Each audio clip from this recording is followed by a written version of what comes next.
Hello, sweet one. I have a question for you today to start out with. Do you really, really want to be free? And being free, freedom may mean different things for different people. So I can appreciate that. I think what I'm talking about is being fully free inside your own soul, really connecting with who you truly are, as opposed to trying to manage and fix that separate sense of self that we're all dealing with. And we're trying to make it better. We're trying to get more money. We're trying to heal the disease. We're trying to get better relationships. And on it goes. That's the matrix that we're all living in. And we keep trying to improve it. And of course, there's nothing wrong with that, to make your house look more beautiful, to, create some beautiful, healthy food and whatever, have great connections with your partner, your friends, your tribe. It's lovely. And I really hope we all keep doing what we need to do to live in a more harmonious way. And we can also get stuck in that outer comfort. We may feel really good, at least for a while. We may enjoy our lives. And as long as we do, we will continue to do that. Why wouldn't we? Nothing wrong with that. But if you still feel some kind of a longing inside where you just feel like, I'm not free. I'm still somehow dependent on something out there. I'm still identified. I still feel attached to these things. Then, of course, we're not free, right? We are still somehow in bondage to the matrix. And for whatever reason, this whole thing to, get out of the matrix, to exit it, to free myself from it, from all the hooks and the attachments and tendrils that are still keeping me identified with it, because that is really the word, identified with it. Those are the ones that need to be handled, if I can use that word. They need to be met so that, my God, I've done this so many times, right? And then letting go. It's these hooks, it's these attachments. And we need to find a way to let them go. And the freedom is found in the letting go. Whatever we were holding on to, we're not free. We are in bondage. And I know you can agree with me on that one. Whatever it is that is holding us there, that wants to keep holding on, is fear of the unknown, fear what might happen to you, fear if you're going to be all right, all the what ifs. And it's not easy to just let that go. I know it's just a journey that we all are on, where little by little, maybe just one little pinky can come off, and then the ring finger, the middle, and then little by little you go like, oh, this is actually pretty cool. And then you can just let it flow. So the process is to let go. Sometimes you can let go of the whole darn thing. Sometimes it's a slow process. Sometimes you do it and then somehow you get grasp back onto it, because the matrix is constantly seducing us to engage again. The matrix needs our energy, our attachment energies, and fear is a very preferred food on the menu of the matrix. So the more we are afraid, the more we hold on to it, and the more we feed it. I don't want this to sound like some kind of a scary horror story, but I think it is helpful to have some kind of an understanding of what it is that we actually do when we are afraid. And is there a way out of this fear? And it always reminds me of an older movie called Monsters Inc., where the children, they had the boogeyman, the monsters under the bed, and they were scaring the children. And every time the children got scared, somewhere, it's many years ago, you can see that some kind of barometer goes up. It's like, okay, they're receiving more energy. So the inclination of the matrix, whatever the matrix is, and I would say, do some of your own research and find what resonates with you. But the more we engage with it from a sense of emotion and attachment and fear and grasping, we are feeding the matrix more. So we can say it gets stronger. And then it has more energy to keep us in the grip. So there is something really valuable in beginning to let go of that grip in whatever way, because it's all matrix. We can't just get out of it while we live here, because everything is, our whole personality, our bodies, everything is the matrix, everything that we can see, hear, taste, touch, smell, and think, because the five senses really is the mind. So it's this thing that's not who we are. But as long as we engage with it with our five senses and our thinking, we keep kind of rebuilding it, or keep, making it stronger and keep it raised up. And that's not being free, is it? I would say it's much nicer to live in a matrix, in a beautiful house, beautiful surroundings, lovely friends, beautiful cats around you, whatever your pets are, of course. And it's not about giving that up at all. What it is about is giving up our attachments to these things. And I know you've heard this before, but it has to become our own felt sense experience, where if things do not work out the way you want them and you're attached to it, you grasp and you're just holding on to the matrix, and the matrix is going, oh, it's a great meal here today, my favorite one on the menu. And you are going to be very, very miserable. So what happens if you start letting go? This sounds, yeah. I mean, in my experience, many times when I have been letting go, it's almost like the matrix is going to make an extra effort to keep me connected.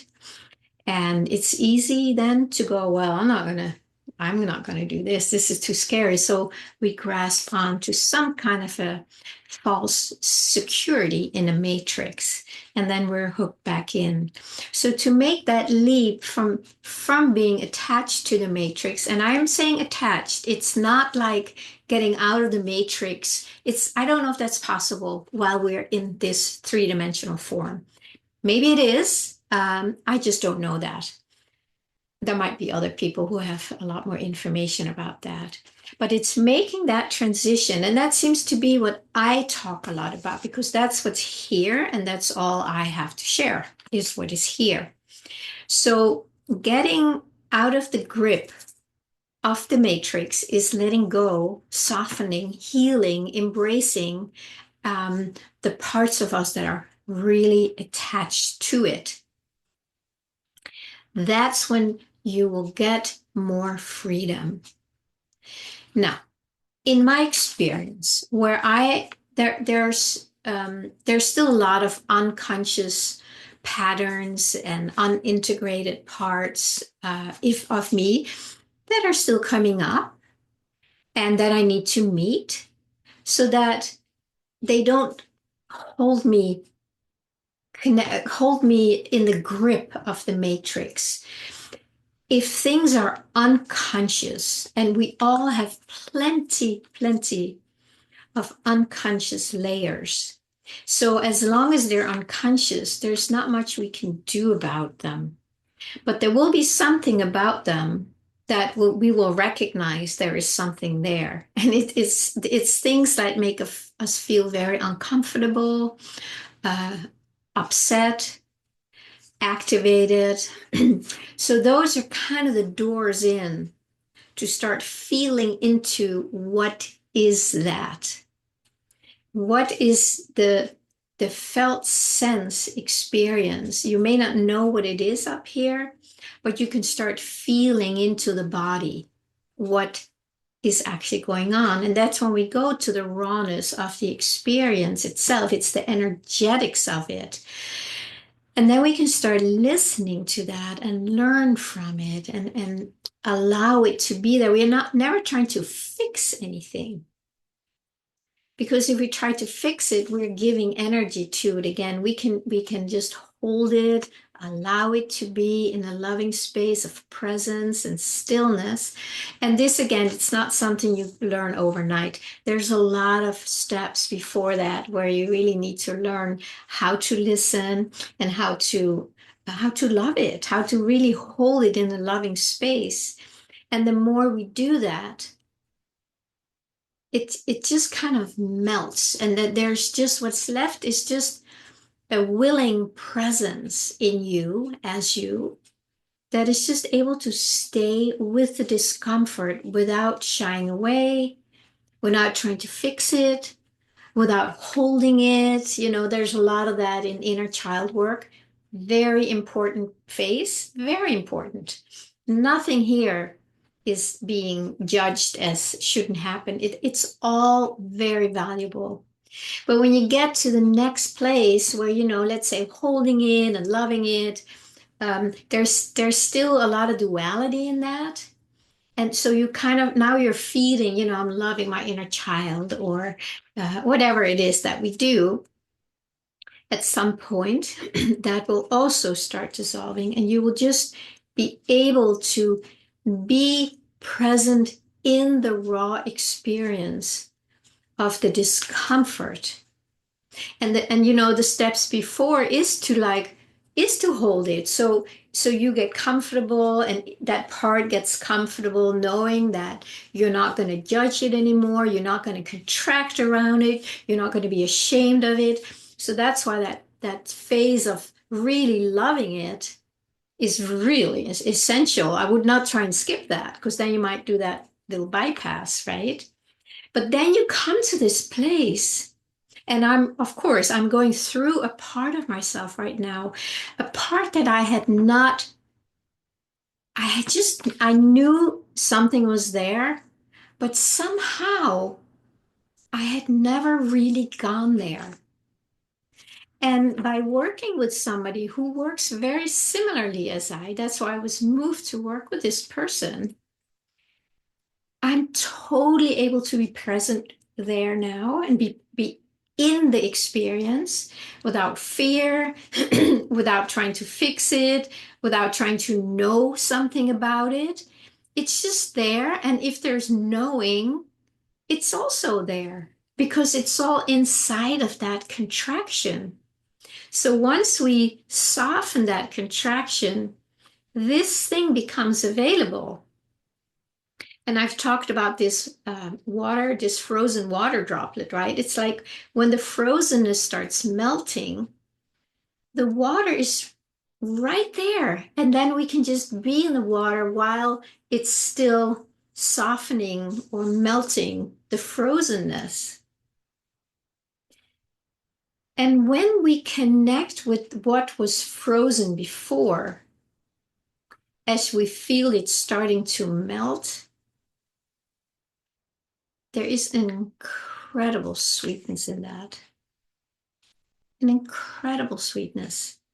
It's like, wow, I missed that all these years because somehow I didn't even know to go there. I just knew there was something that was not comfortable. And then with the help of somebody else, suddenly it was just so easy for me to be with it. And that's how it often is when we work with somebody that we resonate with. They can see something that we may not be able to see ourselves. And for some reason, the timing and everything was like, wow. And it's like this whole energy starts opening up where there's more love, more presence, more sweetness, more deliciousness. because that's the nature of who we are. And when we are contracting around it and freezing up around it, we can't feel that. So we're so focused on the protective part of it. And we might have other parts, because that's what I've been experiencing here. There have been other parts in my body that have been, supporting this protective part. So many times I was more focused on this, I was more aware of the other parts. And somehow nothing really happened because I hadn't come to the place where this contraction was actually starting. And then my loving body was like, oh, I'll help you protect that, and I contract here and whatever we do. And then when I came to this, it's like, oh my God, how could I not love this part? And that's, of course, because it became conscious.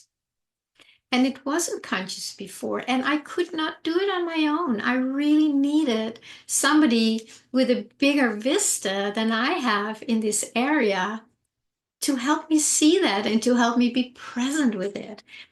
It is so sweet.